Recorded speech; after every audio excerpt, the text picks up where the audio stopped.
Alam mo, Sophie, matalino ka naman. Pero alam mo yung ginawa mo, hindi nakakatalino yun.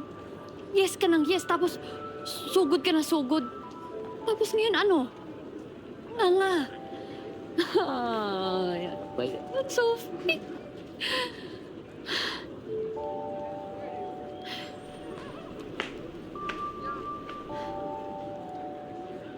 Hi, sir.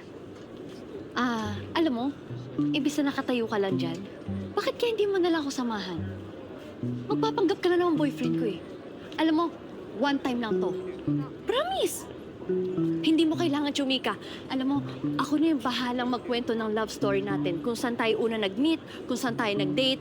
At saka alam mo, ako na din yung bahalang magsabi na quiet type ka. Tapos ako yung extrovert sa ating dalawa, kaya nag-match tayo. Ano, payag ka? Sige na, pumayag ka na makipag-date sa akin. Sige na.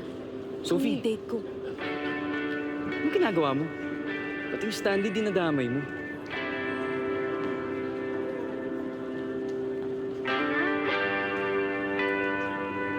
Hi everyone! I'm Queen Ay Mercado of A Secret in Prague. Bitin ba? Nako, i-click mo na yung next video. Mas malalim pa na sikreto. Lalo na kung magsusubscribe ka sa TV5 YouTube channel.